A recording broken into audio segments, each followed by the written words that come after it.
Souvent. Je suis très content de pouvoir partager avec vous. J'ai essayé, avec l'aide du docteur Feilleux, donc, qui est infectiologue dans notre service, de faire une petite présentation sur la vaccination et l'état des lieux actuel.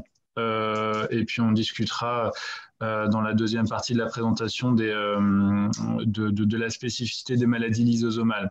Je parlerai peu des enfants. Je sais qu'il y a beaucoup de questions sur les enfants, les enfants notamment les mineurs de moins de 16 ans. Donc je laisserai le professeur Deva possiblement s'en charger. Après, au niveau des recommandations, ça, je peux en parler, mais après les spécificités, je le laisserai parler de ça s'il veut bien.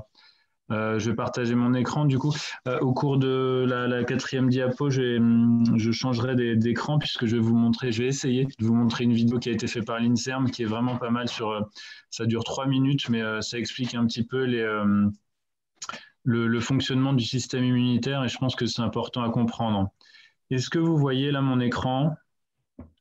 Pas encore. Pas encore? Ah, ça y est. Oui. C'est bon? Donc, je remercie encore une fois le docteur Feilleux qui m'a aidé pour faire cette présentation. Moi, je travaille à la Croix-Saint-Simon, donc en médecine interne. On a une partie infectieuse et puis on s'est pas mal occupé et on s'occupe toujours, puisqu'on rouvre une salle Covid là, désormais, de patients atteints de Covid. Et on va commencer tout de suite je vais commencer par vous montrer en fait ce que c'est que la Covid parce que c'est une histoire de rapport bénéfice-risque, hein, la vaccination, vous l'avez compris, donc il faut comprendre pourquoi éventuellement vos enfants sont à risque. Déjà, je commence par le coronavirus, c'est le virus et la maladie, c'est la Covid.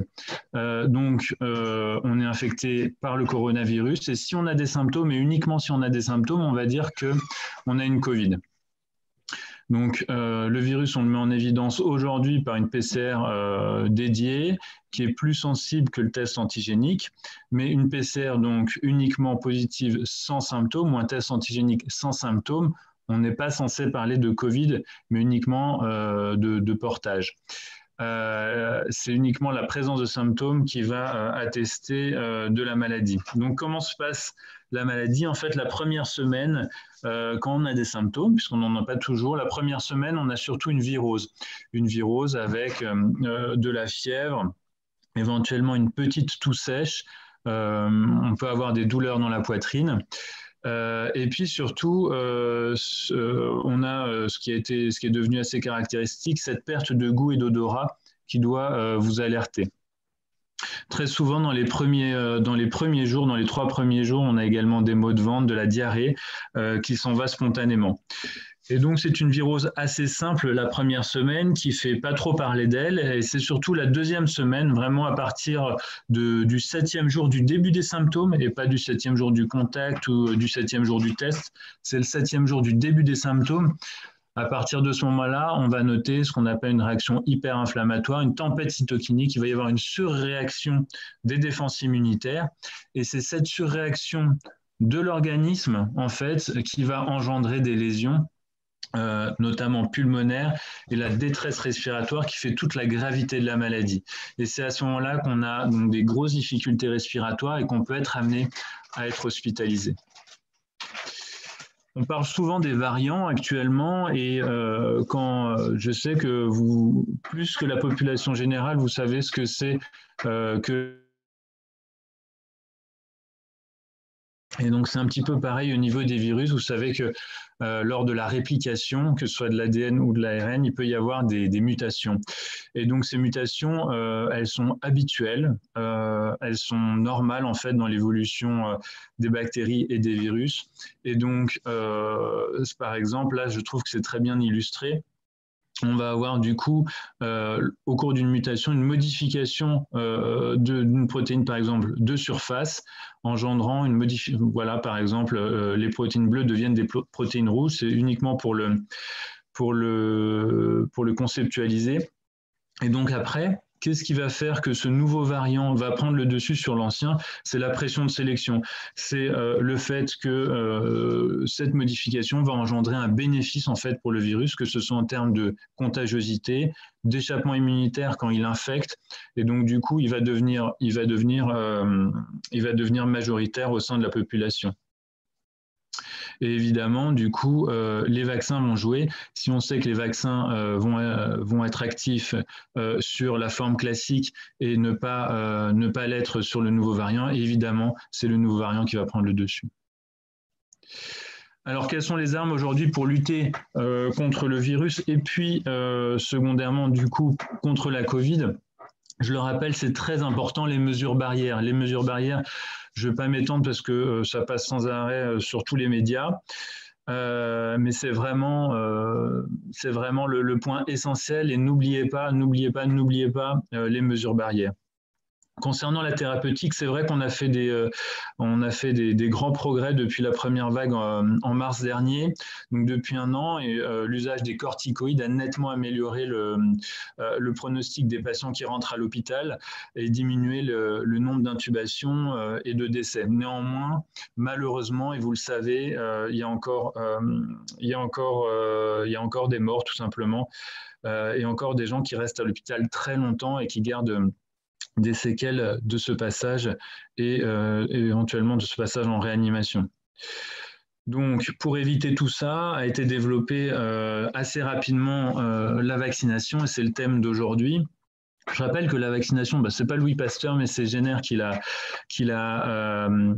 découvert, qui a proposé le concept pour protéger de la variole. Et c'est Louis Pasteur qui l'a démocratisé en France, en tout cas. Donc, la vaccination, ça date de la fin du XVIIIe siècle. Donc, c'est quelque chose qui est connu, qui est largement étudié, quelque chose qui fonctionne, pas toujours. Hein. Par exemple, pour le VIH, on n'arrive toujours pas. Pour le paludisme, on n'arrive toujours pas. Donc, ce sont des mécanismes, on va voir plus tard le fonctionnement. Mais ce sont des mécanismes dont on a maintenant l'habitude, et vous savez avec vos enfants ou vous-même que vous faites vacciner régulièrement et que la plupart du temps, la grande majorité, tout se passe relativement bien. Quelles sont les étapes d'un vaccin? Donc, il y a 4 étapes clés. C'est pour vous montrer ici la rapidité de développement qui a été faite. On en parle souvent dans les médias, mais c'est vraiment impressionnant le fait d'avoir réussi à faire des vaccins en moins d'1 an. Quand même, puisque entre la recherche, le développement pharmaceutique et le développement préclinique, donc ces fameuses études dont on parlait assez peu jusque-là et qui viennent jusqu'aux médias grand public actuellement dans ces études de pré-commercialisation. Et puis les études en phase 4, c'est-à-dire après commercialisation, la surveillance après que le produit, le vaccin ici en question, soit mis sur le marché. Tout ça, ça prend du temps, ça demande énormément d'argent. Aujourd'hui, ça a pu être fait, et tant mieux.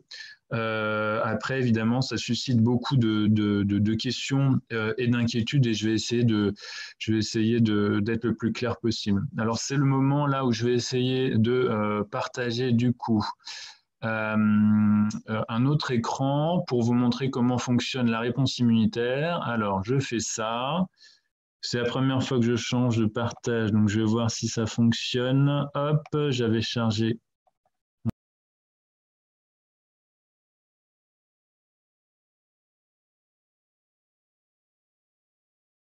Alors, je vais rechanger, je vais repasser à j'ai conscience que c'est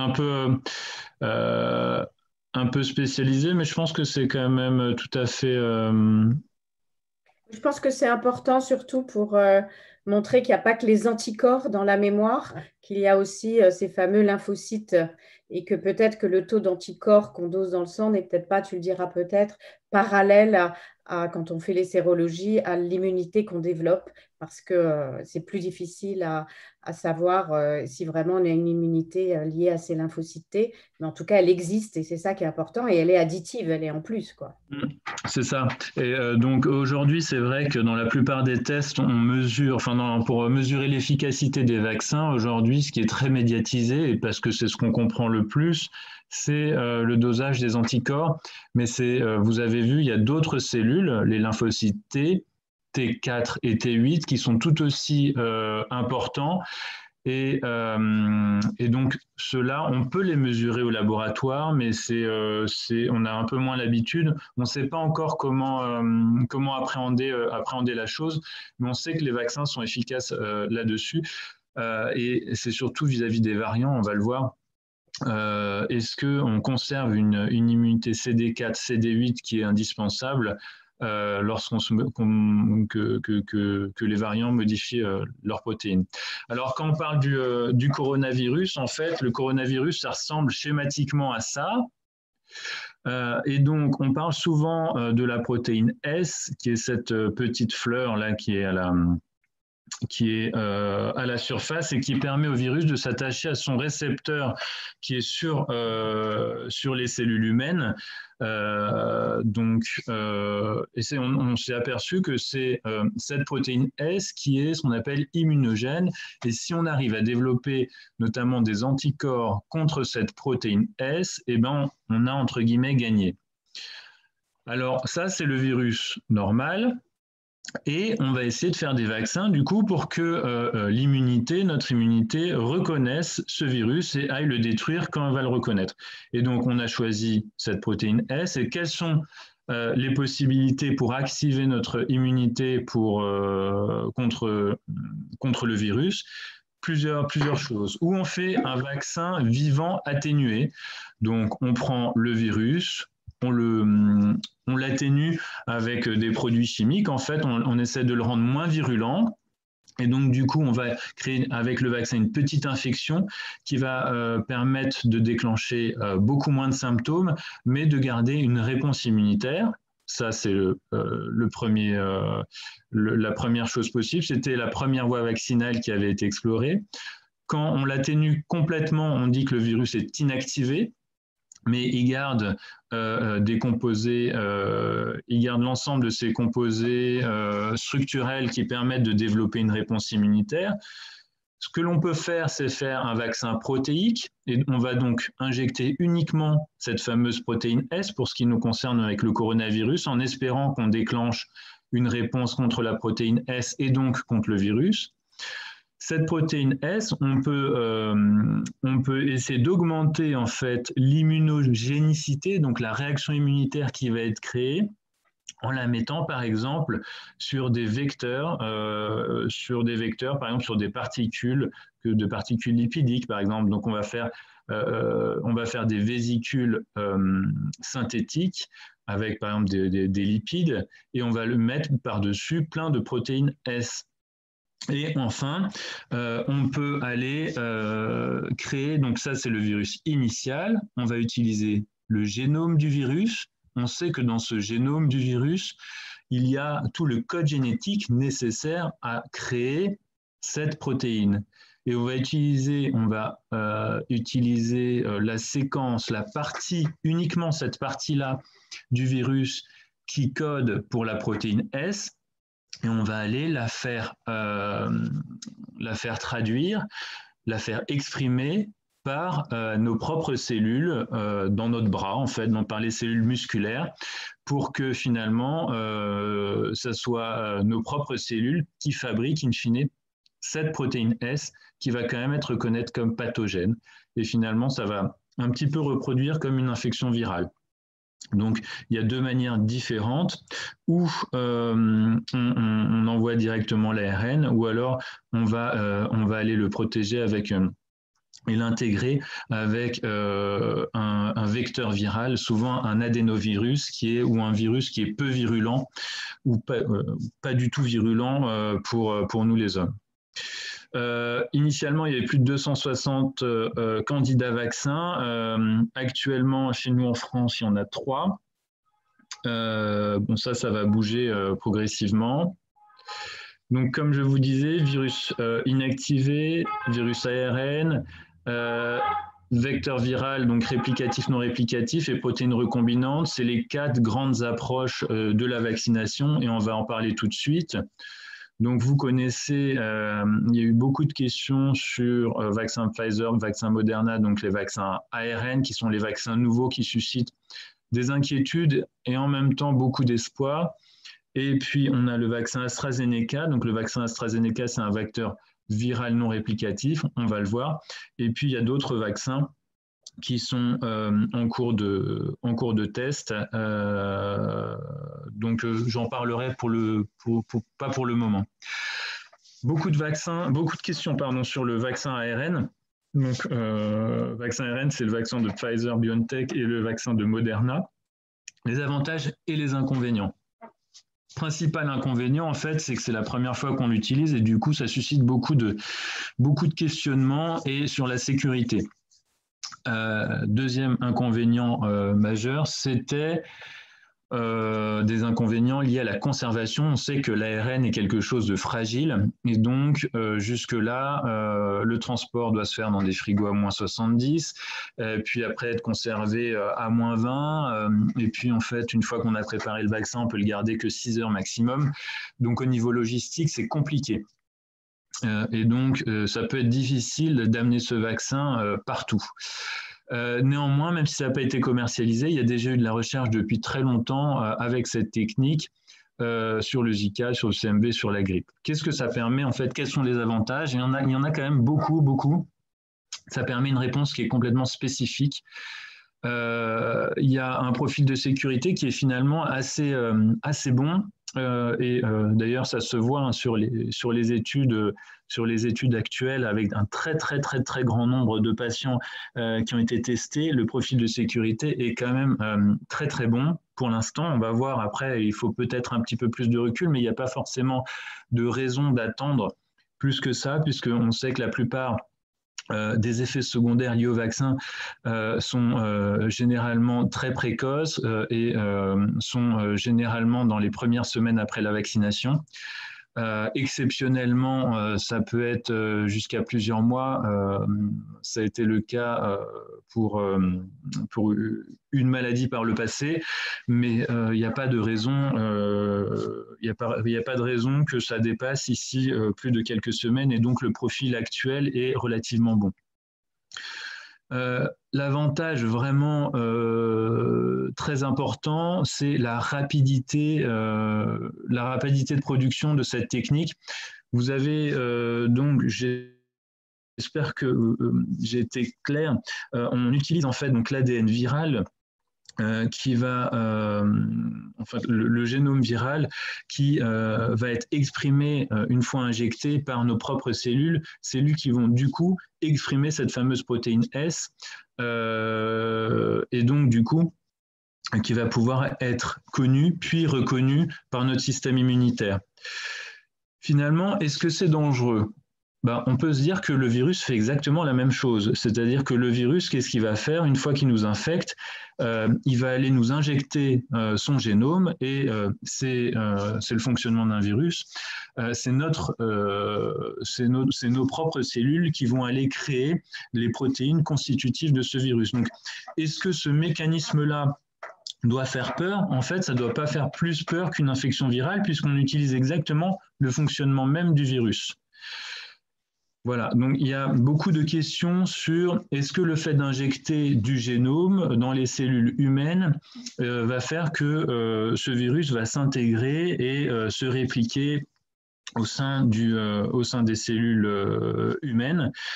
Il faut savoir donc que là on a un vaccin à ARN, que nous notre génome est fait d'ADN, c'est des sucres qui sont un petit peu différents et qui se situent, donc l'ADN se situe à l'intérieur du noyau, l'ARN n'est pas dans le noyau, et en tout cas quand on va injecter l'ARN, si on voulait qu'il aille dans le noyau, il faudrait qu'il ait une séquence particulière qui n'est pas fournie par le vaccin. Donc, il n'y a pas de risque que cet ARN transite. D'autre part, il faudrait qu'il y ait une transcriptase inverse pour passer de l'ARN vers l'ADN et qu'après, il y ait ce qu'on appelle une intégrase, donc deux enzymes différentes, une intégrase permettant d'éventuellement intégrer le génome viral nouvellement introduit au sein du génome des cellules humaines. Et ces enzymes-là, on ne les a pas. Il y a une seule, on ne les a pas. Il y a le virus actuellement très connu qui a une transcriptase inverse, c'est le virus du VIH. Sinon, il y a eu beaucoup de débats qui ont été médiatisés avec des virus ancestraux qui nous auraient fourni ces enzymes. Il n'y a aucune preuve et on les a pas retrouvés. Donc, a priori, il n'y a pas de transcriptase inverse et d'intégrase aujourd'hui dans les cellules humaines qui permettrait à un virus de s'intégrer, en tout cas pas un virus, via un vaccin ARN. Donc, la crainte n'est pas fondée. Il n'y a pas de risque d'intégration avec cette technique. Et puis, ça permet de faire une réponse immunitaire, comme on l'a vu, qui est diverse, à la fois en formant des anticorps et puis en activant les cellules T, CD4 et CD8. Les différents essais ont montré une nette efficacité. Là, vous avez le taux de Covid, et rappelez-vous cette première diapositive, la Covid, ça veut dire qu'on a une PCR positive avec des symptômes. Donc le taux de patients symptomatiques Covid avec un placebo, et ici le taux de patients qui ont reçu le vaccin et qui font une Covid, donc PCR positive, plus symptômes. Vous voyez que ce taux n'est pas nul, mais lorsqu'on regarde les jours après la première dose, on s'aperçoit que finalement, les patients qui sont malades, en fait, le sont au début, peut-être parce que le vaccin n'est pas encore efficace. D'accord ? Après, on atteint un plateau. Donc, ça montre toute l'efficacité de ce vaccin. Le vaccin Pfizer, donc ARN, a été fait chez des adultes de plus de 16 ans. Ça a son importance, vous allez le voir. C'était un vaccin contre placebo. Donc, il y avait une aiguille, mais on n'injectait rien d'efficace. Ça a été réalisé chez des gens, donc 42% étaient âgés entre 56 et 85 ans, et c'est vraiment le cœur de cible des patients qu'on veut protéger, parce que c'est les patients les plus à risque de formes graves. Avec les patients obèses, on sait aujourd'hui que les patients d'une trentaine d'années qui vont vraiment pas bien, on le voit dans nos services, ce sont vraiment les patients obèses. Et puis, il y avait également des patients immunodéprimés, ce qui nous fait dire que cette étude a été bien faite puisqu'elle reflète la population générale et notamment la population à risque. Et donc, on avait une efficacité à peu près de 95%. Il y a eu 10 Covid sévères en tout dans l'étude, il y en a eu 9 dans le groupe placebo, un seul dans le groupe vaccin. Donc, c'est vraiment un vaccin qui est très efficace sur la forme initiale du virus. Les effets secondaires, quels étaient-ils? En fait, il y avait des douleurs au point d'injection, comme c'est une piqûre, 80%, de la fatigue, des maux de tête, des douleurs musculaires, quelques douleurs articulaires, de la fièvre. Donc, finalement, des symptômes de virose. Ça a été considéré la plupart du temps comme un grade léger à modéré. Il faut savoir que souvent, quand on fait une étude, enfin, c'est pas souvent, c'est tout le temps, on a tendance à hypertrophier tous les symptômes, et en tant que médecin, on est obligé d'aller noter tout, n'importe quoi. Donc, tout est noté, même si on se met à se gratter le petit doigt, on doit l'écrire. Donc, ça va apparaître dans les papiers comme un effet indésirable, mais il faut vraiment avoir conscience de la surimportance qu'on donne aux effets secondaires, et c'est légitime, hein, mais donc il faut avoir conscience de ça. Quels sont les effets indésirables sévères qui ont été notés? Donc déjà, c'est moins de 2%. Donc, c'était de la fatigue. Les choses importantes, il y avait vraisemblablement une injection qui a été faite en intra-articulaire dans une épaule, donc un vaccin qui a été mal utilisé, qui a créé des problèmes. Il y avait un gros ganglion axillaire, donc un ganglion sous le bras, qui avait grossi un petit peu trop. Puis un épisode d'arythmie transitoire, il n'y avait pas eu de décès. Et pas eu surtout, c'était rentré dans l'ordre tout seul. Donc pas de gros effets secondaires avec ce vaccin Pfizer. Le vaccin Moderna était à peu près pareil. Vous voyez la même courbe d'efficacité. à peu près le même, le même taux d'efficacité aux alentours de 95%, avec une efficacité notamment chez les plus de 65 ans de 86%, à savoir qu'il y avait un petit peu moins de patients âgés, mais il y en avait quand même beaucoup, puisqu'il y en avait 25% de plus de 65 ans, qui, encore une fois, est la cœur de cible.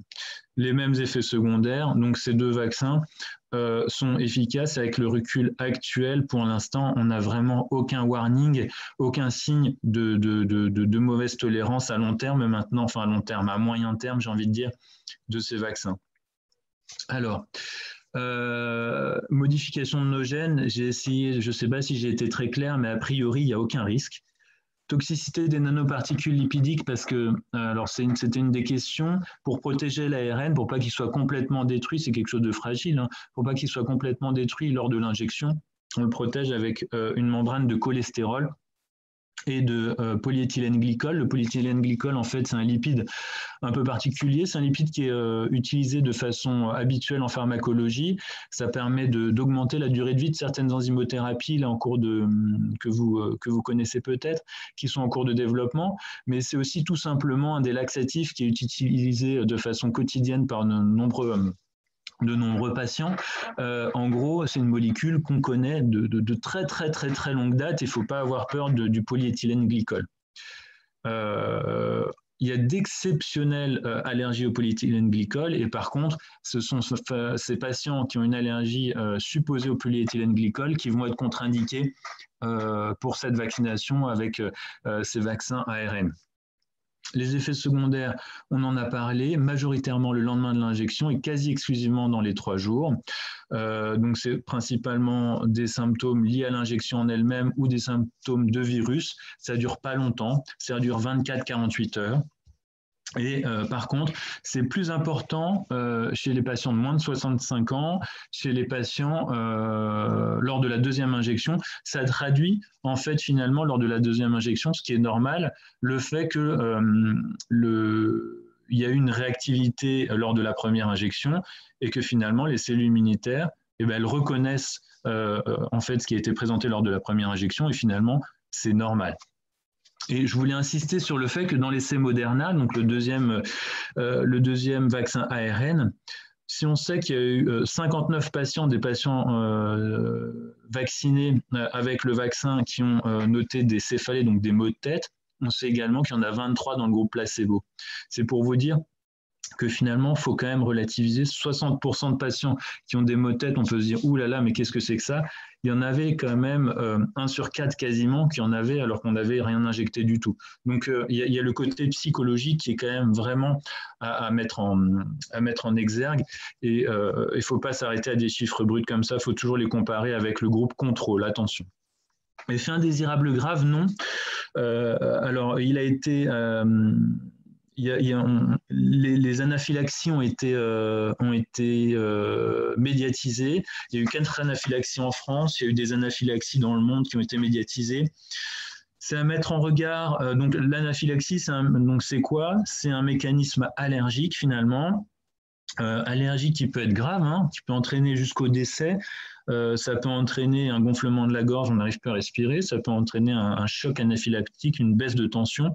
Ce sont des choses qu'on maîtrise, qu'on sait prendre en charge et c'est pour ça qu'on demande une surveillance de 15 minutes après l'injection, c'est pour au cas où pouvoir le prendre en charge et qu'on en reste là. On a des médicaments immédiatement dans les centres de vaccination, c'est pour ça que c'est difficile de le faire n'importe où, ces vaccinations. Dans les centres de vaccination, on est censé avoir le matériel pour prendre en charge des anaphylaxies. Après, donc, on a estimé que l'anaphylaxie liée au vaccin ARN était entre 2,5 et 4,7 pour 1 million de vaccinés, à savoir les anaphylaxies liées à la pénicilline, qui est un antibiotique couramment donné en médecine générale, c'est 1 à 5 sur 10 000, donc nettement plus. Et c'est à mettre en regard avec la mortalité de l'infection au coronavirus, qui est estimée à 5 sur 1000, voilà, et jusqu'à plus de 10% chez les patients de 70 ans. Donc, il faut vraiment mettre en regard le bénéfice et le risque. Est-ce que les vaccins donnent plus de paralysie faciale? Alors c'est vrai qu'il y a eu un petit warning initial sur le vaccin Pfizer puisqu'on a identifié 4 paralysies faciales et dont 2 qui ont été attribuées au vaccin par les investigateurs. Et dans le groupe Moderna, il y avait 3 cas dans le groupe vacciné et 1 dans le groupe placebo. Et finalement, lorsqu'on observe en fait les paralysies faciales périphériques, donc des gens qui d'un coup se réveillent le matin ne pouvant plus bouger un côté du visage, c'est quelque chose qui arrive de façon spontanée dans la population générale depuis toujours. On ne comprend pas forcément pourquoi, on suspecte un vaccin là-dessous. Un virus, surtout pas un vaccin, c'est pas ce que je voulais dire. Non, on suspecte un virus éventuellement, mais c'est des choses qui arrivent hors vaccination, entre 15 et 30 pour 100 000. Et donc finalement, par rapport au nombre de patients vaccinés, on arrive à une incidence, donc une prévalence qui est idem à la population générale. Donc, il a été conclu que le nombre de paralysie faciale qui a été observé lors des essais, finalement, est le nombre qui était attendu de façon normale lors d'une étude avec autant de patients. Est-ce qu'il y a des adjuvants? Non, il n'y a pas d'adjuvants pour ces vaccins-là. Alors, pardon? Bon. Les contre-indications, donc pour les patients de mineurs, en fait, n'ont pas été étudiés, sauf pour le Pfizer, en fait, c'est uniquement de 16 à 18 ans que ça a été étudié. Les femmes enceintes, rapport bénéfice-risque, et on attend en général la fin du premier trimestre pour éventuellement vacciner. Mais il y a eu des grossesses, les essais, ça s'est très bien passé.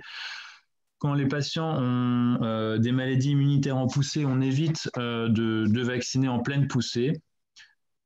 Lorsqu'on a eu une infection à la Covid, on attend 3 à 6 mois, sachant qu'une infection au coronavirus symptomatique, donc une Covid, est censée avoir permis de déclencher des anticorps et donc une protection. Et puis, j'ai parlé des antécédents allergiques. Aujourd'hui, on restreint vraiment aux allergies aux PEG identifiés. Et si on a un doute, on demande une consultation avec un allergologue relativement rapide pour faire la part des choses. Les traitements immunosuppresseurs sont-ils une contre-indication? Non. Le seul risque, c'est que l'efficacité du vaccin soit moindre, puisqu'on va diminuer à la fois la réponse humorale, donc les anticorps, et la réponse cellulaire avec les lymphocytes T. On en reparle juste après. L'autre vaccin qui fait débat, c'est le vaccin AstraZeneca. Le vaccin AstraZeneca, c'est un vaccin avec un vecteur viral. Qu'est-ce qui se passe? En fait, on va utiliser un virus qui est non pathogène pour l'homme, et ce virus, en fait, ça va être un véhicule qui va permettre d'aller distribuer le gène de la protéine S en question. L'avantage, la grande avantage, c'est finalement la logistique. Il y a une grande stabilité thermique. Ça permet de l'utiliser de façon beaucoup plus facile. L'inconvénient, c'est qu'on peut faire une petite réaction immunitaire contre le vecteur. Il n'y a pas d'adjuvant et on a déjà une expérience avec des vaccins contre la dengue ou le vaccin Ebola. L'étude initiale sur AstraZeneca a fait parler d'elle puisqu'on avait des chiffres qui étaient un peu moins bons dans l'absolu qu'avec les vaccins précédents que je vous ai montrés, à savoir qu'on n'étudiait pas strictement, les protocoles n'étaient pas les mêmes. Les protocoles n'étaient pas les mêmes et les patients non plus n'étaient pas forcément les mêmes. Ce que l'on sait, c'est que pour le vaccin AstraZeneca, en fait, l'étude a porté sur principalement des patients jeunes. Donc, ça ne reflète pas idéalement la population générale. 80-90% des patients étaient âgés de 18 à 55 ans. Et c'est pour ça qu'aujourd'hui, le vaccin AstraZeneca est privilégié pour les gens de moins de 65 ans. C'était des patients en bonne santé. Il y avait pas beaucoup de patients diabétiques, pas beaucoup de patients obèses, pas beaucoup de patients malades en fait. Donc c'est pour ça qu'on a des réserves. Ça ne veut pas dire qu'il n'est pas efficace, ça veut juste dire qu'on ne l'a pas testé. Alors, une fois qu'il a été testé, en fait, il y a eu plusieurs schémas qui ont été testés dans les études et c'est ça qui engendre un petit flou, mais on a une efficacité qui est entre 60 et 90%. Donc, une efficacité moyenne qui est aux alentours de 70%. Ce qui est pas rien, hein, 70% quand même si comparé aux 95 du précédent, on a envie de se dire c'est moins bien. Il faut savoir donc du coup, en fonction du schéma qui a été utilisé, c'était entre 60 et 90%. Et puis, pour la première fois, ils ont regardé le taux de portage PCR, donc pas uniquement les PCR positifs avec symptômes, mais également le taux juste de PCR positif. Et c'est également efficace contre les PCR positifs. Donc, on se dit que c'est efficace sur la transmission, puisque du coup, on a moins de patients qui vont avoir juste une PCR positive sans symptômes. Alors, 58%, ça peut paraître peu, mais finalement, on n'en sait rien du tout pour les vaccins ARN, et peut-être que c'est le même taux, peut-être c'est moins, peut-être c'est plus, on ne sait pas. Et est-ce qu'il y a eu des effets indésirables graves? Il y a eu un cas de myélite transverse, c'est une manifestation neurologique, et finalement, en fait, il y a eu une régression spontanée, et lorsqu'on regarde, en fait, il y a eu 2 autres cas de myélite transverse, donc c'est quelque chose qui peut être assez impressionnant, mais il y a eu 2 autres cas de myélite transverse, dont un dans le groupe contrôle, et les conclusions étaient un petit peu les mêmes qu'avec les paralysies faciales pour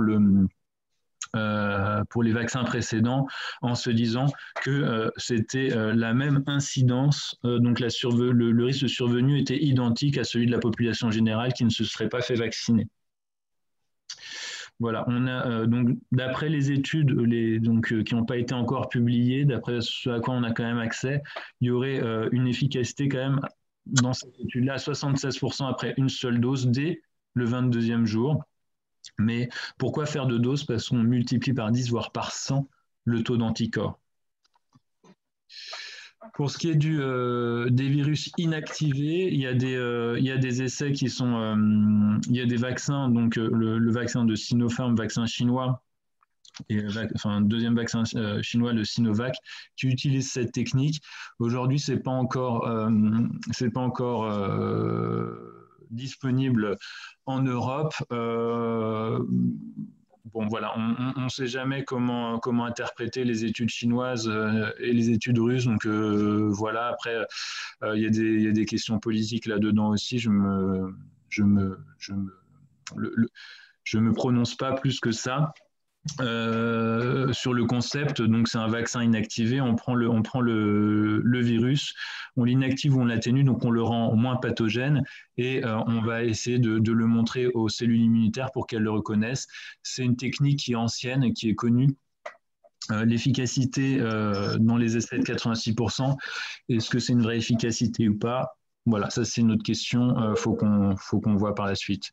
Et puis il y a les protéines recombinantes. Protéines recombinantes, vous savez, donc on va essayer de juste donner la protéine en question, qu'elle soit libérée toute seule ou qu'elle soit associée avec une pseudo-particule virale en truffant par exemple une vésicule de lipides de cette protéine. Là, les essais sont encore en cours. A priori, ça serait la technique la plus immunogène, c'est le laboratoire Novavax. Tout ça pour vous dire qu'il y a encore pas mal de vaccins qui sont en cours de recherche et que tout n'est pas fini et que même s'il y a un vaccin qui peut paraître... les vaccins peuvent paraître inefficaces contre les variants, il ne faut pas prendre peur, il y a d'autres vaccins qui sont en cours de développement.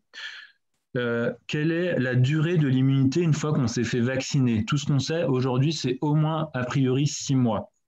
Quel est l'impact de la transmission? Quel est l'impact de la vaccination sur la transmission des virus? Les seuls chiffres qu'on ait, on suppose théoriquement qu'il y en a une, en diminuant le portage de ces fameuses PCR positives. Et donc le seul chiffre qu'on ait, c'est ce 58%.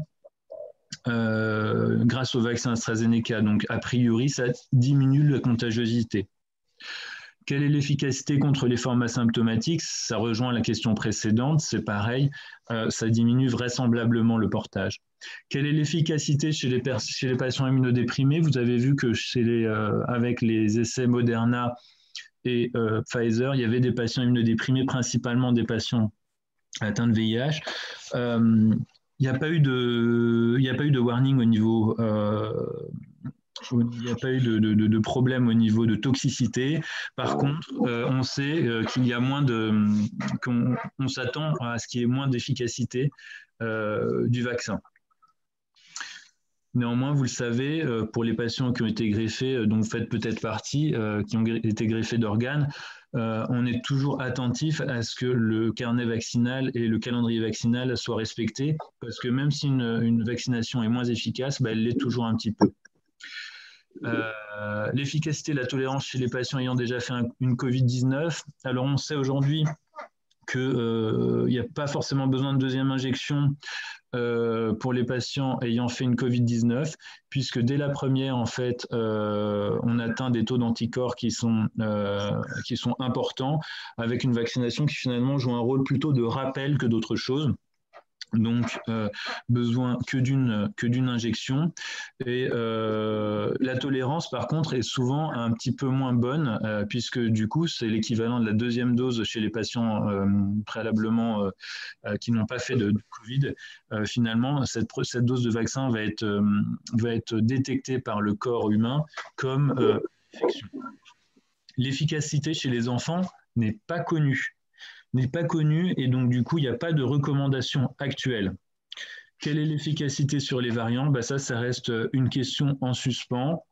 J'en parle après. Voilà, les variants. Donc les 3 grands variants dont on parle, anglais, sud-africain, brésilien, les voilà. Donc ils ont des petits noms officiels dans les laboratoires quand on reçoit les PCR. Est-ce qu'il y a une transmissibilité accrue? A priori, oui.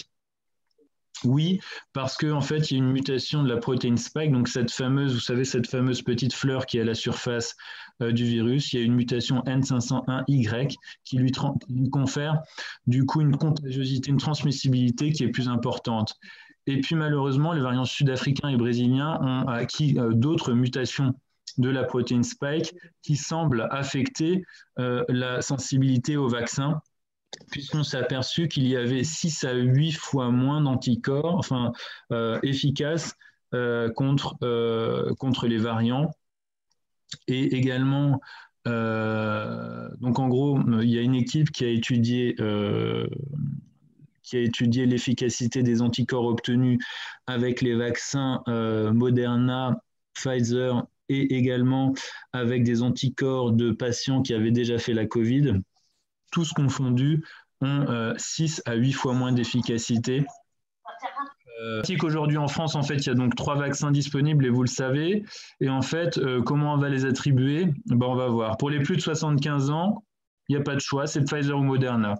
De 18 à 65 ans, il y a les 3. Et pour les 16 à 18 ans, il n'y a que le Pfizer. Donc, les populations prioritaires en France aujourd'hui, c'est les patients de plus de 75 ans parce que c'est les patients qui ont le plus de chances, de malchance de faire une forme grave.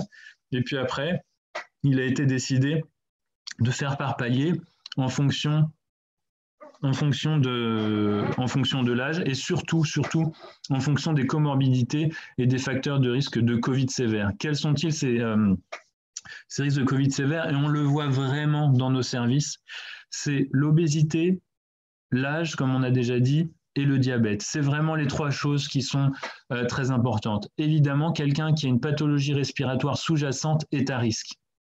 La plupart du temps, ces maladies-là vont avec une hypertension artérielle, des fois avec de l'insuffisance cardiaque. C'est sûr que si on fait une grosse réaction virale ou une réaction hyperinflammatoire alors qu'on a un cœur qui n'est pas très stable, ça ne va pas bien se passer. L'insuffisance rénale chronique a été également identifiée comme un facteur de risque de faire une Covid sévère. Les cancers et les maladies hématologiques, donc sous traitement, sont plus à risque également, puisqu'il y a moins de réponse immunitaire. Les patients atteints de trisomie 21 également. Et donc, ça peut vous concerner la transplantation d'organes solides ou de cellules souches hématopoïétiques, donc est dans la liste. Alors, Covid et maladies lysosomales, je suis désolé d'arriver seulement maintenant au thème, au cœur du sujet. Donc, est-ce qu'il y a des spécificités de la maladie, pas de la vaccination, de la maladie vis-à-vis de la Covid? En fait, il y a une étude qui est en cours, qui est coordonnée par le docteur Douillard. Donc, on en saura plus. Pour l'instant, le recul qu'on a avec l'expérience des patients qu'on a, il n'y a pas de spécificité particulière. Et théoriquement, il ne devrait pas y en avoir. Ça va pas, que ce soit le virus ou le vaccin, ne va pas aller modifier le fonctionnement lysosomal. Sur le plan infectieux, donc théoriquement, il n'y a pas de surrisque lié au fonctionnement diminué du lysosome et il n'y a pas de surrisque infection en général. Alors après, ce que l'on sait, c'est qu'il y a certaines pathologies qui sont plus à risque. Et là, finalement, on reprend les directives de l'HAS, qui sont des directives qui sont fondées. Les patients qui ont une atteinte pulmonaire parfois sévère, si elles font n'importe quelle infection pulmonaire, ça va mal se passer. Et quelles sont-elles? Donc, c'est les Niemann-Pick B. C'est parfois des maladies de Gaucher avec une atteinte pulmonaire, c'est plus rare. Les patients qui ont une maladie de pompe. Donc, si on a une infection respiratoire ou une tempête cytokinique qui va entraîner des lésions respiratoires, ça peut mal se passer. Pour les mucopolysaccharidoses plutôt adultes, quand on a une sténose trachéale, broncho-trachéomalacie, attention, ça peut également être compliqué. Et puis, vous le savez, il y a le risque à l'intubation. Un des traitements de la Covid, c'est l'intubation. Donc, il faut tout essayer pour ne pas développer la maladie et en tout cas limiter le risque de maladie grave. Également, on a identifié les patients ayant une insuffisance rénale chronique comme des patients à risque. Et donc là, on va s'adresser plutôt aux patients Fabry. Les patients avec une insuffisance cardiaque également, donc les Fabry, mais également si on a une mucopolysaccharidose avec une atteinte cardiaque importante ou une maladie de pompe, attention. Les patients greffés, il y a un surrisque de Covid sévère ou de Covid traînant finalement avec le système immunitaire qui va traîner, qui va mettre du temps à pouvoir évacuer le virus. Donc tous ces patients-là sont des patients, des patients cibles pour la vaccination parce qu'on ne va pas vouloir, on va essayer d'éviter absolument l'infection. Pour ce qui est des troubles neurologiques centraux, donc que ce soit de l'épilepsie sévère ou des encéphalopathies, il y a un risque accru de mauvaise tolérance des masques. Il faut savoir que le traitement de la Covid, c'est de l'oxygène, principalement avec les corticoïdes. L'oxygène, ça ne suffit plus quand on en met un petit peu avec des petites lunettes dans le nez. On met un grand masque avec un fort débit.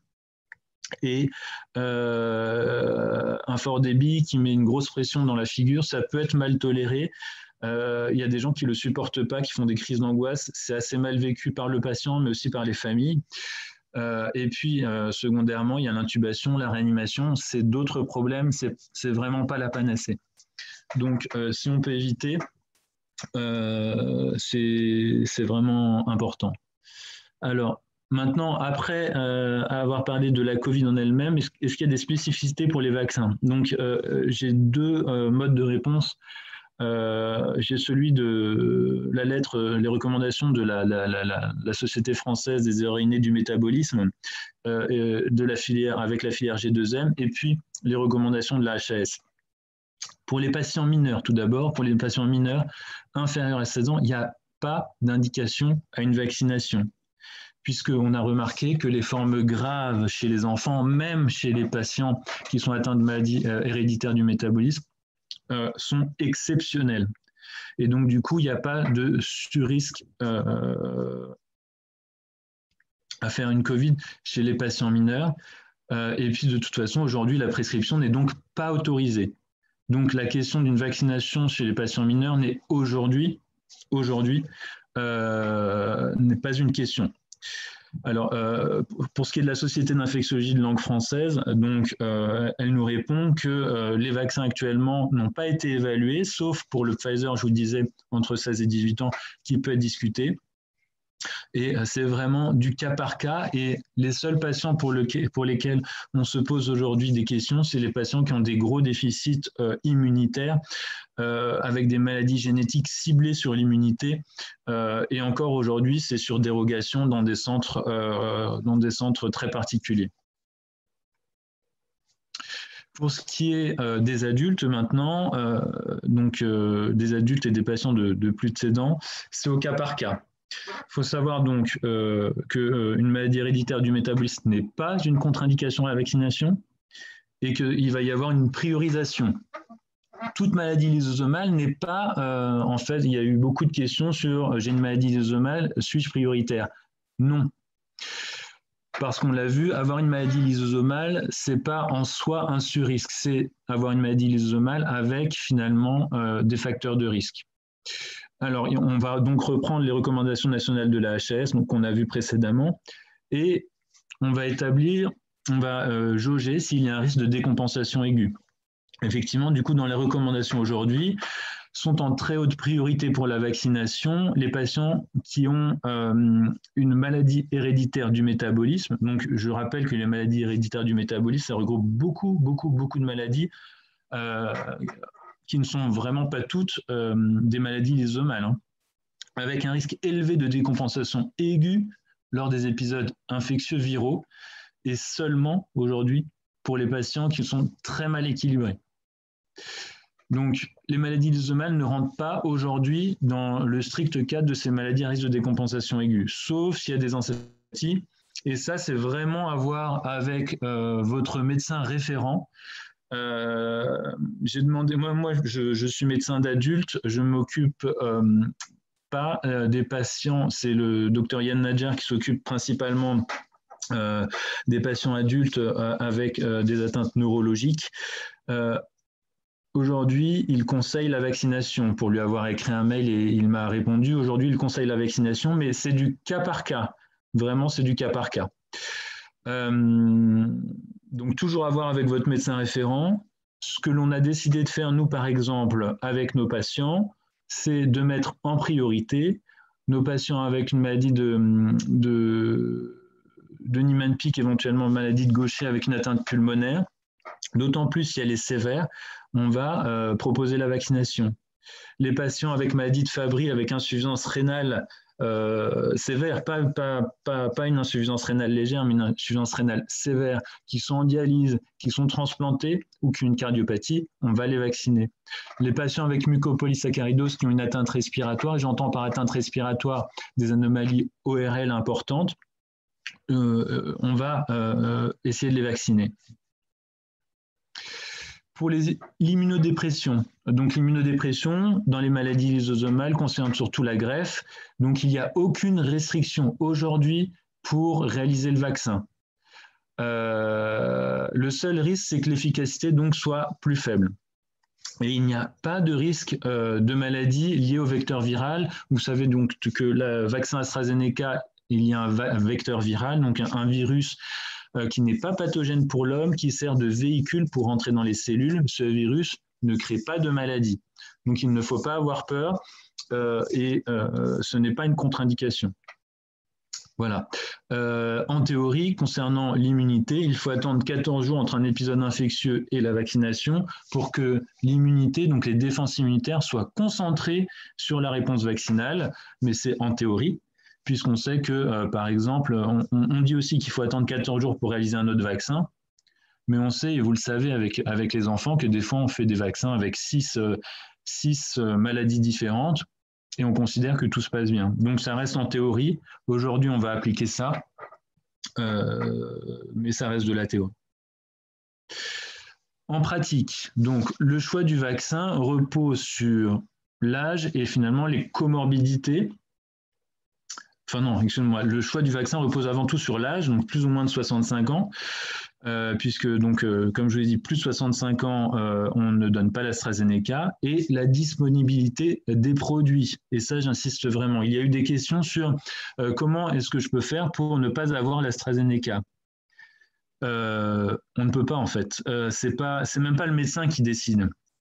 C'est pas le médecin, c'est l'acheminement des produits. On ne peut pas faire en tant que médecin une ordonnance pour un vaccin ARN. On ne peut pas. Et il faut mieux un vaccin AstraZeneca que pas de vaccin du tout. Ça, faut vraiment l'avoir en tête. 70% d'efficacité, c'est pas rien. Donc voilà. Et à l'échelle individuelle, c'est pas rien. À l'échelle collective, C'est vraiment important. Donc, c'est vraiment la réponse que je donne. Et il ne faut pas avoir peur des effets secondaires de l'AstraZeneca. C'est les mêmes. Il y a un petit peu plus, donc à 24 heures de l'AstraZeneca, on a une petite grippe. Voilà. Mais sinon, le surlendemain, tout va bien. Les données d'efficacité en temps réel, donc le choix du vaccin repose également sur les données d'efficacité en temps réel sur les... Ça, c'est sûr et certain. Et donc, ce que je dis là n'est pas forcément vrai, ne sera pas forcément vrai dans 1 mois, dans 2 mois, dans 6 mois. Et donc, peut-être que des vaccins vont être complètement arrêtés ou modifiés. Les vaccins en cours de développement, on en a parlé. Et puis la possibilité, la forte probabilité d'une nécessité d'une nouvelle vaccination de type saisonnière comme pour la grippe pour s'adapter aux mutations. Voilà, donc pas de spécificité pour les maladies lysosomales concernant la vaccination, donc pas de vaccin avant 16 ans. En priorité, les patients avec des comorbidités, ce n'est pas donc une maladie lysosomale, mais c'est une maladie lysosomale avec une insuffisance rénale, avec un risque respiratoire ou une greffe d'organes. Il y avait des questions sur l'enzymothérapie. Il n'y a aucune interférence avec les perfusions d'enzymothérapie. Aucune. Donc, on peut les poursuivre. Attention, après, si vous débutez tout juste un traitement par enzymothérapie, nous, ce qu'on ne veut pas, c'est... si vous faites une petite réaction au vaccin de type fièvre ou de type pseudo-grippal pendant 3 jours, se dire que vous faites une allergie à l'enzymothérapie, voilà, on ne veut pas qu'il y ait de facteurs confondants. Donc, on va demander à ce que le vaccin potentiellement ne se fasse pas en même temps que le début du traitement par enzymothérapie, pour ne pas conclure de façon mauvaise. Je rappelle qu'il n'y a pas que le vaccin, et vraiment, je réinsiste sur les mesures barrières. Et donc, à visée collective, également à visée collective, il y a la vaccination des proches. Donc, il y a beaucoup de parents qui ont posé des questions.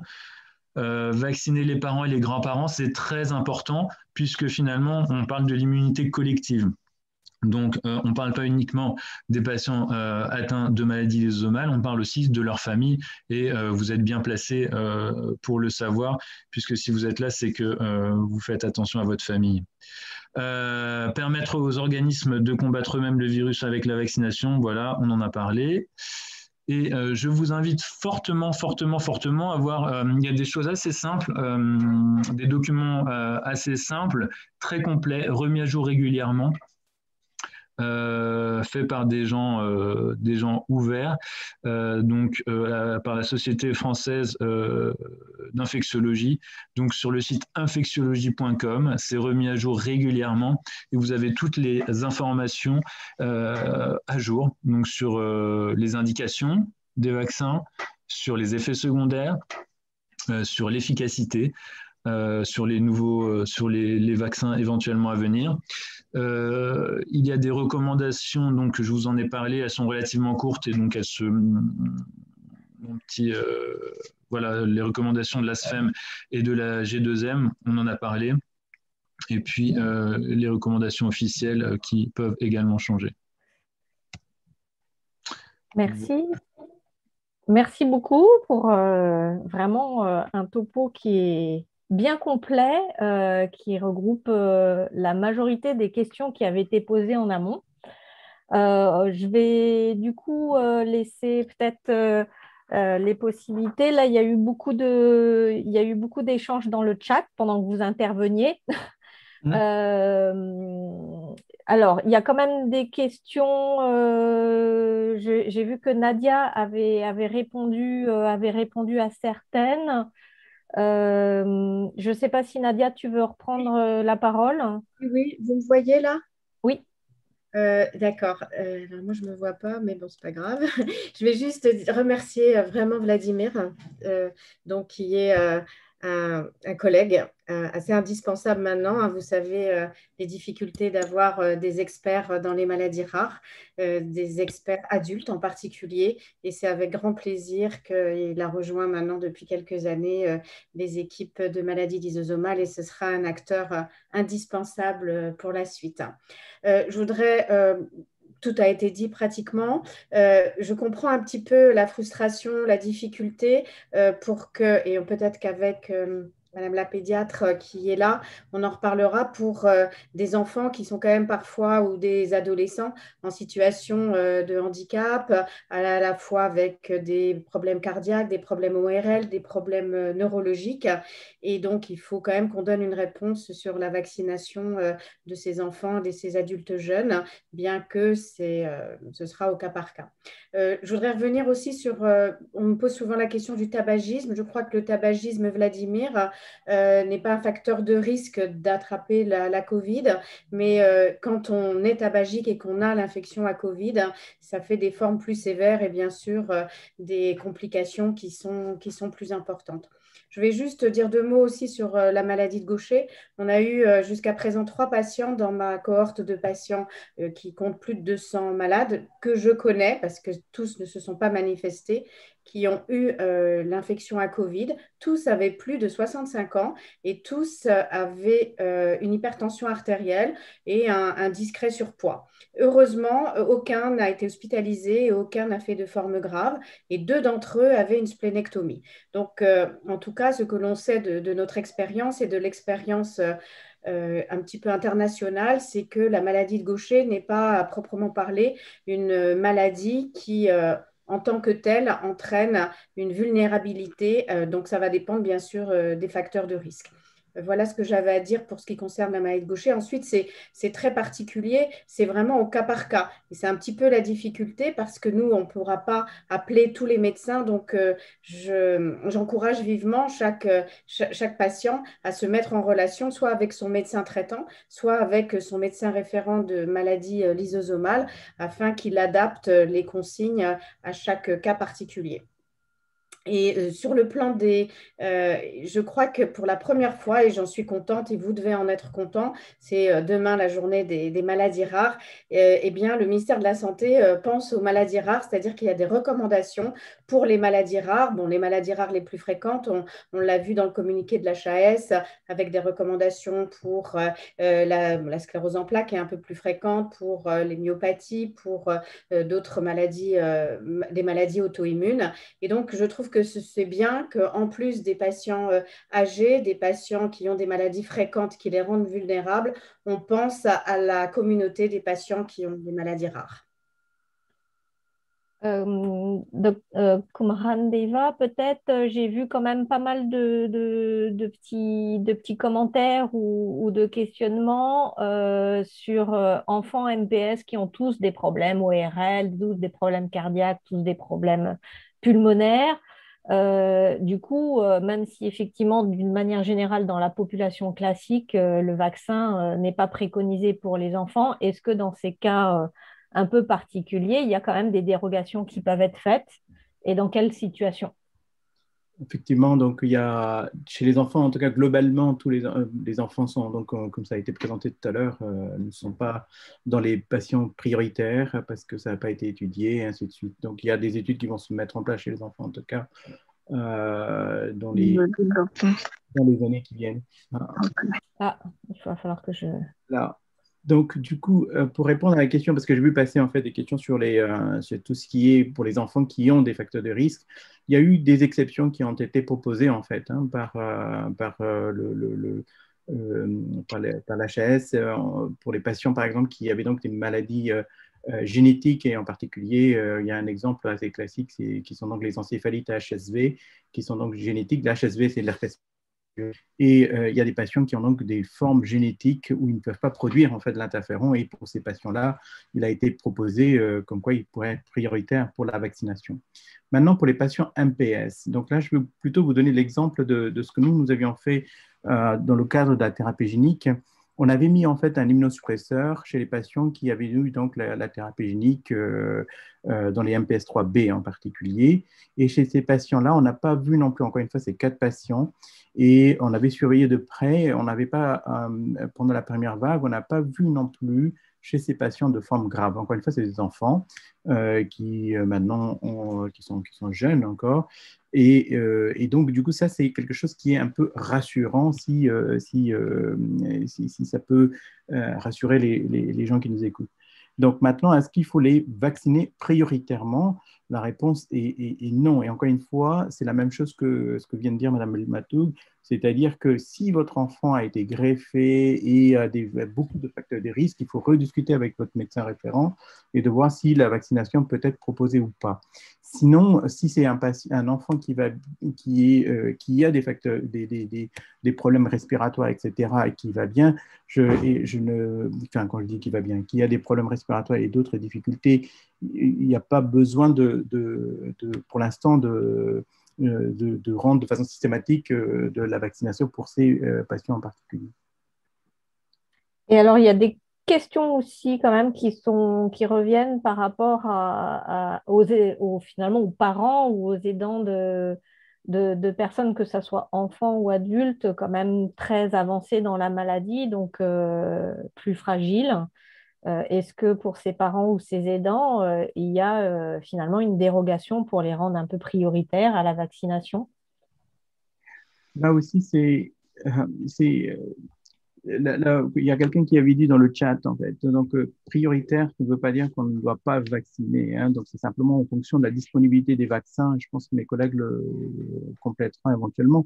Si le vaccin était disponible pour tout le monde, je pense qu'on ne serait pas en train de se prendre la tête comme ça à dire qu'il faut vacciner telle personne. La disponibilité des vaccins fait qu'on est obligé de prioriser les gens les plus fragiles. Bien sûr, les aidants et les parents ont aussi besoin d'être vaccinés, mais là, dans le contexte actuel de priorisation, je pense qu'il faut un peu suivre en fait les recommandations qui sont données par les autorités de santé. Alors, il y avait aussi, alors je ne sais plus où, mais j'ai vu passer rapidement tout à l'heure la vaccination par l'AstraZeneca. Oui, Nadia, vas-y, je t'en prie. Non, on ne t'entend pas. Ah, pardon. Juste pour dire que je pense que même si je suis complètement d'accord avec... Là, vous m'entendez? Oui. Et là? Oui. Je vais ouvrir la porte parce que la connexion n'est pas... Voilà. Et là, vous m'entendez? Voilà, pardon. Il y a un... Oui, juste pour dire que simplement passif face aux aidants et face à la famille. Je pense qu'il faut discuter avec l'entourage, d'abord des facteurs de risque de l'entourage, hein, et si eux-mêmes ne sont pas candidats en prioritaire. Et deuxièmement, moi, il m'est arrivé souvent pour des familles qui travaillaient, qui devaient prendre des transports, qui faisaient en plus des soins à leurs enfants. Eh bien, je vous avoue que je pousse jusqu'à l'arrêt de travail, à faire des certificats pour qu'il y ait du télétravail et voire des arrêts, pour ne pas multiplier les déplacements et les causes d'infection. Donc, on n'est pas complètement passif face à cet environnement, mais on est obligé sur le plan légal de suivre les recommandations. Vous voyez qu'on est un petit peu dans un carcan lié à la disponibilité des doses. Moi, si je peux me permettre, j'insiste vraiment, il y a eu pas mal de questions, en tout cas sur le papier, sur AstraZeneca. En gros, j'avais l'impression... si c'est AstraZeneca, je ne me vaccine pas. Vraiment, il faut, si on a l'opportunité d'avoir de l'AstraZeneca, il faut le faire. Hein. C'est mieux que pas de vaccin du tout. Hein, je réinsiste aussi. Oui, je crois qu'il y a le professeur Fischer aussi qui est intervenu à la télévision et qui a fait un retour sur la vaccination en Écosse, hein, qui était principalement avec l'AstraZeneca et pour lequel finalement les données d'efficacité étaient presque supérieures à ce qui avait été obtenu lors des essais cliniques. Donc ça montre qu'en vie réelle, finalement, la couverture est plus importante. Ça dépend vraiment de comment ont été faits les essais. Ce n'était pas dans les mêmes populations, donc c'est pas, on ne peut pas comparer strictement. C'était pas la même étude, c'était pas les mêmes populations, c'était pas le même moment. Donc stricto sensu, on n'a pas le droit de comparer des taux comme ça bruts. Mais ça reste de la théorie. Et effectivement, quand on voit ces chiffres, je comprends les gens. Je comprends quand on voit 95 et 70, on se dit je veux le 95% d'efficacité. Mais sachant qu'il ne sera pas disponible, surtout, si on a le temps d'attendre, si jamais on vous le propose, ne vous dites pas non, je vais attendre, peut-être qu'il sera disponible. Parce que peut-être qu'en fait, ça sera dans 3 jours que vous serez infecté. Donc voilà, il faut à un moment donné qu'il y ait une immunité collective la plus rapide possible. Donc il faut se faire vacciner rapidement. Et puis en plus, ça se trouve que, il faut stopper l'infection parce que le seul moyen de stopper l'émergence de variants, c'est vraiment de faire bloc et donc d'atteindre vraisemblablement une immunité collective. Alors voilà, il faut pas cracher sur l'AstraZeneca. Alors, il y avait une question, je crois, à un moment donné que j'ai vu passer sur le problème que l'AstraZeneca, s'il est fait dans le cadre professionnel, puisque voilà, il y a des possibilités qui s'ouvrent. Il n'y aura pas tout ce qui est nécessaire en cas de choc anaphylactique, mais je crois que là, du coup, il y a peut-être une confusion. Les anaphylaxies, ça a été principalement observé avec les vaccins ARN. Après, c'est un vaccin, reste un vaccin. Donc, un vaccin, il peut y avoir une allergie. Finalement, je pense que dans les services je m'y connais vraiment pas en maladie, dans les secteurs de médecine professionnelle, mais c'est des mesures assez simples. Il y a des injections tout simplement d'adrénaline en sous-cutané. Je pense que dans ces centres-là, ils auront ce qu'il faut.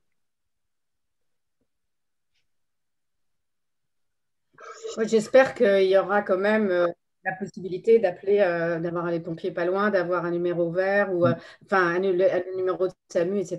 Je pense qu'ils vont quand même s'organiser. Bon, alors sinon, c'est vraiment des événements qui sont exceptionnels, qui peuvent survenir. Ah oui, et là, oui. Cher l'a bien signalé, comme on prend un aspirine, ça peut survenir, un comprimé d'amoxicilline, de clamoxyl, ça reste des événements exceptionnels qui sont certes mis en avant quand ils surviennent, mais vous voyez là, il y a des millions de personnes dans le monde qui sont vaccinées, il n'y a pas de ce qu'on appelle des warnings montrant qu'il y a une létalité. Voilà, donc je pense qu'il faut savoir raison garder. Après, moi, je comprends tout à fait la... Non, c'est juste quand on prend la première dose d'amoxicilline. Je comprends la première... Excuse-moi, juste Nadine, c'était juste pour finir. Je sais que tu vas aller sur un autre sujet. Donc, quand on prend la première dose d'amoxicilline pour une angine, on n'attend pas, on le fait pas devant le médecin avec l'adrénaline sous le coude. Et donc, faut garder ça en tête.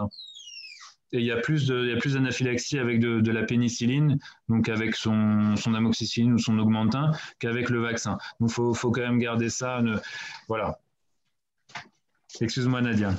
Non, pas du tout. Après, je comprends la problématique individuelle des patients face à l'agitation, à tous ces vaccins, la disponibilité. Parce que, imagine, tu te fais vacciner par un vaccin Astra, on te dit 74%, tu as peur de faire une réaction, et le lendemain, on te dit qu'il y a peut-être des vaccins Pfizer qui vont être disponibles. Et donc, c'est compliqué à titre individuel pour les patients, j'avoue.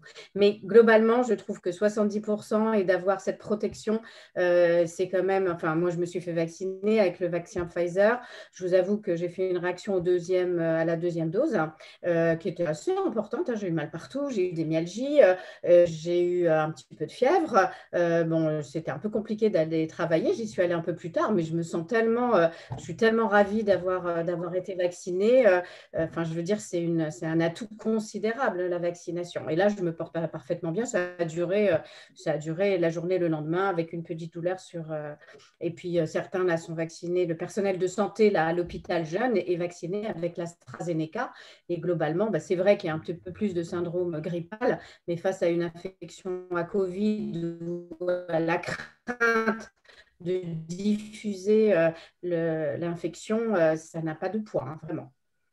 Alors c'est à nous de vous rassurer, je comprends bien. L'avantage de tout ça, c'est que... Oui, pardon, vous m'entendez là? Oui. Pas trop? Pardon. L'avantage, c'est que la plupart, la connaissance est fulgurante hein, parmi vous, le lymphocyte B. Donc, moi, je trouve ça très, très bien. Mais après, la difficulté, c'est d'aller un petit peu dans les subtilités. Et ça, c'est vrai qu'il n'y a que les médecins qui peuvent un peu mieux vous orienter. Alors, il y a une question un peu plus générale peut-être, enfin, qui était spécifique, mais que j'ouvre un peu plus. C'est si jamais on a des allergies, on sait qu'on est allergique à un certain nombre de choses, et notamment, par exemple, là, des allergies à son enzymothérapie, est-ce que au moment de la vaccination, il faut le signaler? Oui, il faut le signaler. Enfin, je me permettrai, mais il faut le signaler. Et puis, de toute façon, les allergies en dehors je pense que M. Mauguin l'a dit tout à l'heure, en dehors du PEG, de l'allergie au PEG, enfin, c'est pas toutes les vaccins ne sont pas contre-indiqués complètement. Les vaccins, en fait, sont censés être faits avec un petit interrogatoire, une petite consultation auparavant et un petit formulaire à remplir. Et on demande toujours systématiquement les antécédents allergiques. Et au moindre doute, on demande une consultation d'allergologie. Alors, cette consultation d'allergologie, elle peut être difficile à avoir. Je pense et j'espère que actuellement, les services s'ouvrent d'allergologie spécialisée. Qui permettront de faire le tri. Mais en gros, les allergies qui nous font tiquer un petit peu, c'est les allergies aux vaccins précédents ou les allergies à des médicaments contenant du PEG. C'est vraiment les seuls aujourd'hui qui nous font un petit peu réagir. Et alors, dans les questions qui avaient été posées en amont, et du coup, peut-être qu'il peut faire aussi l'objet d'une question un peu plus large, alors la question, je crois, en amont, c'était l'ibuprofène. Est-ce que l'ibuprofène diminue, Alors, oui, et donc, est-ce qu'il y a des interactions médicamenteuses aussi, du coup, avec la vaccination qui peut être, ou le système immunitaire, plus exactement, qui peut être contre-indiqué ou voilà. Alors, l'ibuprofène, c'est un anti-inflammatoire. Nous, ce qu'on veut avec la vaccination, c'est créer une inflammation, en fait, une réaction inflammatoire contre le vaccin qui va permettre secondairement de reconnaître. Donc, effectivement, l'ibuprofène, c'est pas forcément. On préférera le paracétamol de loin. Voilà. Après, on préfère le paracétamol. Il faut voir. Là, c'était dans le cadre, je pense, de quelqu'un qui est douloureux et qui, dans sa prise en charge de la douleur, prend régulièrement de l'ibuprofène. Enfin, voilà. Alors, attention à l'ibuprofène en général. L'ibuprofène je pourrais laisser Nadia qui connaît mieux l'ibuprofène que moi pour en prescrire, je pense, plus. Mais nous, on fait très attention à l'ibuprofène et à tous les anti-inflammatoires non stéroïdiens. En contexte, dès qu'on a de la fièvre, vraiment attention. Dès qu'on a une infection, attention.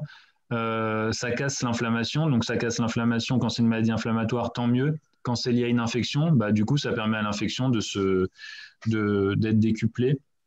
Donc, c'est pas forcément une bonne chose. Mais je ne sais pas si Nadia veut rajouter quelque chose. Oui, non, il n'y a pas d'indication. Alors, quand on est sous anti-inflammatoire, il y a des gens là qui ont arrêté leurs anti-inflammatoires alors qu'ils avaient de l'arthrose, des maladies qui le nécessitaient, par peur d'attraper le Covid. Non, on peut continuer son anti-inflammatoire, mais en revanche, quand on a une infection à Covid, il ne faut pas prendre d'anti-inflammatoire et surtout, et même après le vaccin, il faut prendre du paracétamol. Il ne faut pas prendre d'anti-inflammatoire.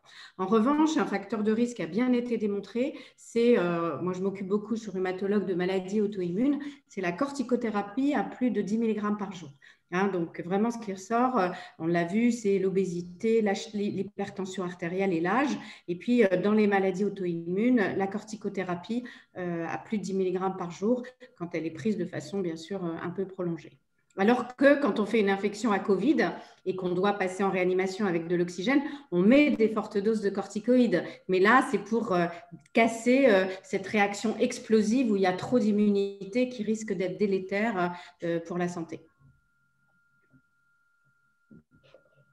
Koumaran, peut-être d'autres commentaires par rapport à éventuellement des interactions médicamenteuses Non, pas. Pardon, il y a une question qui se pose souvent et que parfois moi je suis un petit peu prudente et probablement trop parce que je travaille dans un service où il y a de l'infectiologie, où on a ouvert des unités Covid et d'ailleurs Delphine Feilleux qui travaille avec toi Vladimir a été chef de clinique chez nous et elle est extraordinaire. Et souvent, les patients viennent en consultation ou en hôpital de jour, surtout en hôpital de jour, pour avoir des perfusions. Et donc, nous, comme on a un centre de vaccinologie, eh bien, ils se disent, bah, est-ce que je peux être vaccinée ce jour-là? Alors, j'avoue que moi, personnellement, mais je pense que je suis un peu trop prudente, je dis que je n'aime pas faire 2 traitements en même temps. Vladimir, tu me diras ce que tu en penses. Je me dis, s'il y a une réaction, c'est très rare avec le Cerezyme, hein, mais avec d'autres enzymothérapies, ça peut être plus fréquent. S'il y a une réaction allergique, s'il y a de la fièvre, vacciner ce jour-là, le jour de la perfusion, où il y a certains traitements, des biothérapies qui se donnent en perfusion. Mais hier, on a eu une transplantation hépatique qui venait de loin, qui a une spondylarthrite ankylosante, qui a reçu ce qu'on appelle l'infliximab, c'est un traitement de biothérapie. Eh bien, il y avait une dose de vaccin, on l'a descendu en vaccinologie et tout s'est très bien passé. Donc, est-ce qu'on peut, Vladimir, recevoir le jour de sa perfusion d'enzymothérapie, aller à son rendez-vous de vaccin? Alors, pour l'enzymothérapie, moi, c'est ce que j'essayais de dire. Je pense que je suis comme toi, je ne le ferai pas si on débute l'enzymothérapie, parce qu'on ne saura pas s'il y a une allergie ou pas, si c'est une allergie à l'enzymothérapie. Et après, on va avoir des questions, on va se dire, est-ce que sans risque, je peux faire les injections prochaines? Après, je pense que pour faciliter quand même la prise en charge, les patients qui ont une enzymothérapie depuis plusieurs années, je vais quand même essayer de le faire le même jour pour faciliter quand même. Voilà. Et puis pour limiter les transports après. Mais... Parce que tout ce qui est vaccination, c'est très bien qu'une fois qu'on y pense, il faut le faire. C'est-à-dire que tard dans la vaccination, et il est lié en France au fait aussi qu'on n'a pas la disponibilité du vaccin sur place. Encore plus avec le Pfizer, vous avez vu, il faut le conserver à des températures très basses, donc il faut être, comment ça s'appelle, congélo compatible dans les hôpitaux, il faut avoir ces gros congélateurs. Et ce que l'on sait, en tout cas, les études ont montré que quand le patient vient en consultation, qu'on pense le vacciner, ben, il faut le vacciner tout de suite avec l'infirmière qui est à côté ou nous-mêmes avec les vaccinations. Et dans les rhumatismes inflammatoires où il y a beaucoup de biothérapies qui peuvent faire baisser l'immunité, ben maintenant on vaccine quand ils viennent nous voir en consultation. Et là, ben voilà, le patient, on lui laisse le temps quand même d'accepter, de réfléchir, mais le plus souvent, on est convaincant, on y arrive et le pourcentage de vaccinés est augmenté. Nadia Gaucher, une interférence potentielle avec le cerf d'Elga?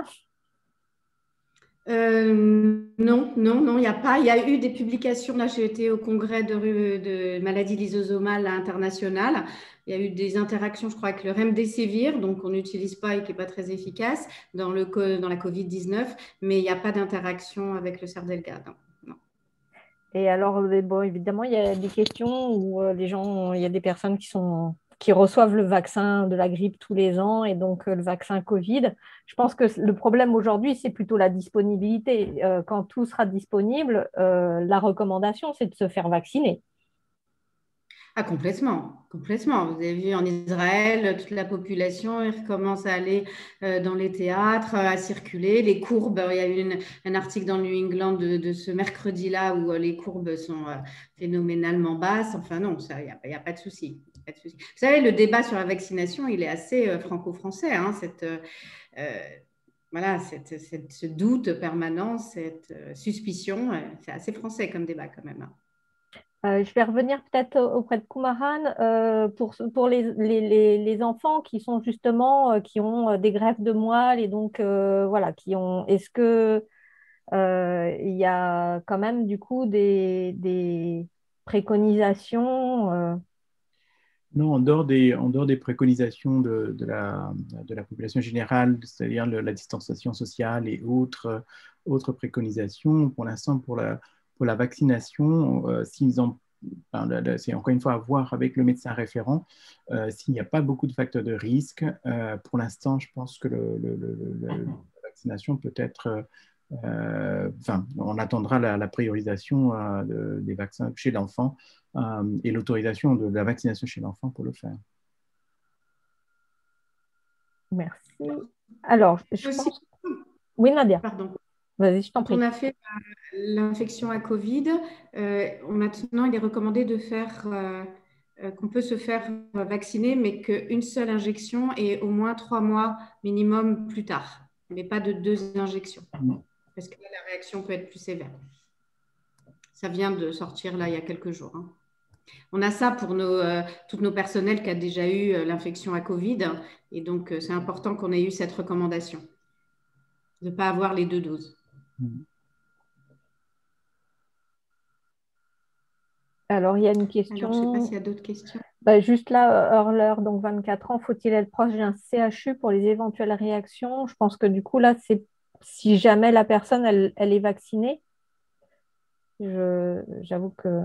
Oui, elle se fait un vaccin et qu'elle fait une mauvaise réaction, comme il y a parfois des difficultés, je pense, pour les réanimations respiratoires. S'il y a un problème respiratoire avec l'infiltration, peut-être pas à propos. Enfin, il faut prendre des précautions habituelles. Enfin, je ne sais pas ce que le pédiatre là, Moran, va me dire, mais…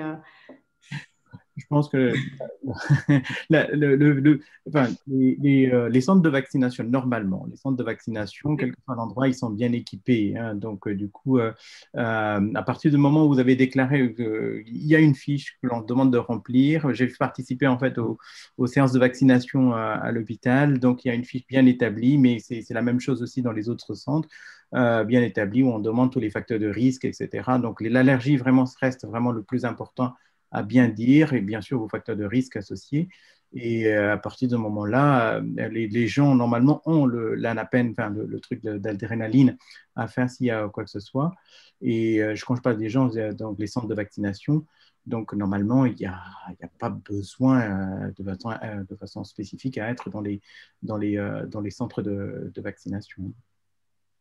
Dans la CE, je pense que ça fait référence un peu à ce qui est anesthésie et MPS, Oui. c'est-à-dire que nous, on a eu à combattre parfois les services de chirurgie, d'anesthésie qui nous disaient mais non, ça va bien se passer. Et puis non, il faut vraiment une réunion de concertation multidisciplinaire pour toute anesthésie parce qu'on en a eu qui se sont mal passées. Et donc, je pense que ça fait référence un petit peu à cela. Moi, je dirais oui, qu'il faut peut-être dire au centre de vaccinologie la problématique respiratoire des MPS et si vraiment on est un petit peu inquiet ou le médecin peut-être le faire plus dans son hôpital dans ce cas-là parce qu'il n'y a pas tellement de patients qui ont ce genre de problématiques et puis pourquoi pas à ce moment-là dans le centre de référence ou en tout cas entouré de précautions, quoi. Moi, je pense qu'il faut quand même le dire lorsqu'on est vacciné dans le petit interrogatoire. Il y a quand même des spécificités. Absolument. Alors, je ne sais pas si vous pouvez rester encore un peu. Je sais que le docteur Vladimir Moin va devoir nous quitter. Il m'avait prévenu. Non, mais vous nous aviez prévenu sans problème qu'à partir de midi, ça devenait compliqué. Donc, merci beaucoup en tout cas pour vraiment cette grande… N'hésitez pas à envoyer des questions encore, on pourra y répondre plus tard. Oui. Et puis, le médecin référent surtout quand même.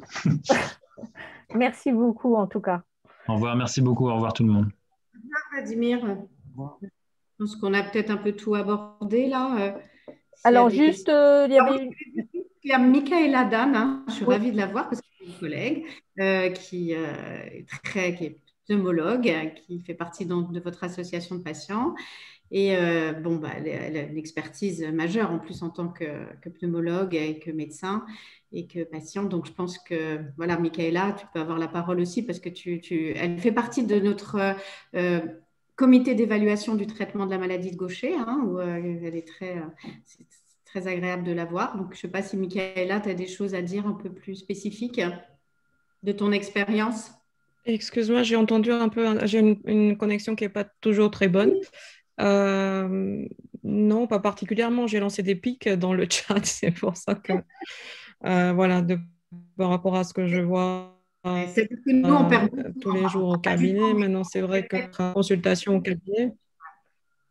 C'est-à-dire qu'on a beaucoup de notre temps là qui est Pardon ? occupé. C'est vrai qu'on a beaucoup de temps, comme tu le disais dans le chat, qui est occupé à des explications sur est-ce que c'est dangereux, est-ce que lequel je prends, etc. Donc, heureusement qu'il y a quand même des communiqués un peu plus là sur le parce que c'est vrai que nous, on ne peut pas choisir le vaccin, quoi. Voilà, c'est la disponibilité, vous avez vu, dans les régions, des livraisons et du cas Alors, clinique. du coup, Nadia peut-être ou Kumaran, juste une question, mais Nadia, puisque toi, tu as eu de l'expérience, hein, si jamais il y a des réactions plus importantes à la deuxième vaccination, Oui. enfin, à la deuxième injection, voilà, est-ce qu'il y a une conduite particulière à tenir? Déjà, moi, je trouve que quand on… Alors, c'est toujours difficile quand on déclare des possibles effets secondaires aux patients de se dire est-ce qu'il va retenir que ça et il va mal les supporter ou est-ce qu'il vaut mieux… Moi, je trouve qu'il faut dire la vérité. Hein. Quand c'est fréquent, alors quand c'est exceptionnel, ce n'est pas la peine d'en faire tout un plat, mais là, il y a vraiment quand même des réactions qui peuvent survenir. Donc déjà, je trouve que quand on est averti, déjà, on se dit, on m'en a parlé, il a déjà… Et puis, ce n'est pas plus qu'une réaction grippale, virale, quoi. Moi, je conseillerais, mais bon, comme j'aime bien tout ce qui est presse américaine et forum américain et qu'ils ont le vaccin depuis maintenant plus longtemps, que beaucoup de médecins ont eu la COVID et se sont fait vacciner. Donc, j'avais vu très tôt que la deuxième injection du Pfizer pouvait entraîner un peu de fièvre, des myalgies parfois et parfois de façon importante pendant 2 jours. Et certains d'annoncer qu'ils ne prendraient pas la garde le lendemain et qu'ils seraient d'astreinte le lendemain. C'est vrai que peut-être que quand on est vacciné et qu'on risque d'avoir une réaction ou qu'on l'a, faut acheter peut-être une boîte de Doliprane. Il ne faut pas prévoir le lendemain et le surlendemain d'avoir des choses importantes à faire. Et puis c'est tout, quoi. Mais franchement, c'est banal. Enfin, quand on était petit, on était vacciné, on avait aussi ce genre de douleur et ce genre de réaction. Et puis, ce n'est pas systématique. Il y a des gens qui n'ont pratiquement rien non plus. Absolument. Je pense que Non, pas du tout. Alors, pas du tout. Alors, est-ce que c'est une relation avec… Est-ce que ça a une relation avec son immunité? Je me suis dit peut-être que j'ai une superbe immunité et que je développe plein d'anticorps et donc ça m'a aidé peut-être à supporter un peu ma réaction. Ou est-ce que ceux qui ont moins de réaction, moins d'immunité, je ne crois pas. Mais bon, ça, c'est… Et il n'y a pas, comme vous voyez aussi, de parallélisme strict entre son taux d'anticorps et l'immunité totale, puisque l'immunité, elle est humorale, c'est les anticorps, et puis elle est cellulaire, avec ces lymphocytes qui gardent en mémoire qu'on a eu une infection, qui au moment où elle arrive par le vaccin, qu'on a eu l'ARN, et qui, au moment où l'infection arrive, vont cracher un petit peu de cellules immunitaires et plus d'anticorps. Donc, c'est ça qui est un petit peu difficile actuellement, c'est d'évaluer la relation entre anticorps et immunité, d'autant qu'on sait qu'il y a cette immunité cellulaire avec le lymphocyte, qu'il n'y a pas que les anticorps, ce que Vladimir a bien expliqué. Maran? Ce qu'il préconisait aussi, et ce que je n'ai pas écouté, parce que je me suis dit que je serais fort et pour la deuxième vaccination, c'est de prendre en fait du Doliprane, des paracétamol en préventif. Et j'ai dit juste au moment. Et donc, du coup, ça peut être très, très bénéfique, en fait, parce que j'ai eu beaucoup de collègues qui se sont vaccinés aussi pour la deuxième dose et qui ont moins senti, en fait, la douleur et surtout la douleur, je trouve, et la fièvre et le syndrome pseudo-grippal juste après, en prenant, en fait, en préventif, en fait, le paracétamol avant l'injection. Et puis ensuite, le faire de façon systématique. Nadia, si je peux rajouter juste quelque chose maintenant que tu m'as posé la question tout à l'heure, ce que je retiens du cabinet. Michaela, tu as coupé ton micro. Je disais, pardon, si je peux intervenir, juste que c'est une bonne occasion, toute cette discussion de vaccin, de se remettre à jour éventuellement par rapport à la vaccination pneumococcique aussi pour ceux qui ne sont pas à jour par rapport à celle-ci, quoi. Et après, par rapport à ce que Florence disait dans la boîte de chat, que bizarrement, elle a eu plus de réactions à la première dose, il n'y a vraiment pas de règle. Moi, j'ai beaucoup de collègues et de patients qui n'ont pas eu de réaction, d'autres qui ont eu avec la première, d'autres qui ont eu avec la deuxième. Il ne faut pas avoir d'attente, en fait, et partir le plus zen possible par rapport à ça. C'est aussi important.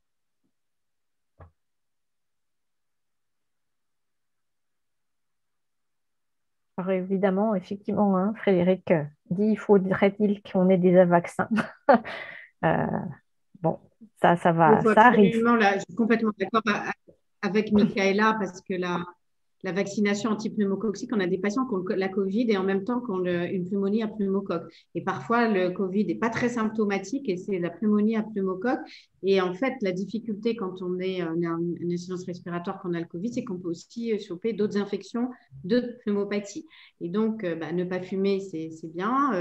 L'alcoolisme aussi est un facteur de risque d'infection à pneumocoque. Mais mettre à jour, surtout pour les splénectomisés, c'est fondamental. Hein, la vaccination contre le pneumocoque, pour les insuffisants respiratoires chroniques, les insuffisants, les gens qui ont des déficits immunitaires, c'est très, très important parce que ça tue et ça tue vite, hein, les pneumopathies à pneumocoque. Hein. Alors, c'est facilement traitable par du clamoxyde, mais parfois, c'est très rapide.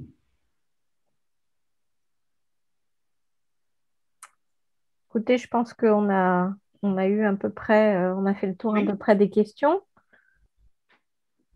S'il n'y en a pas d'autres qui arrivent, apparemment non.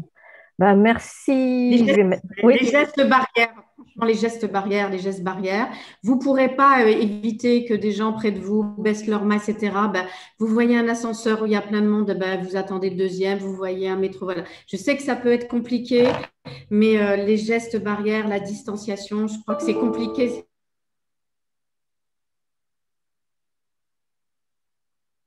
Ah, je crois qu'on a perdu Nadia.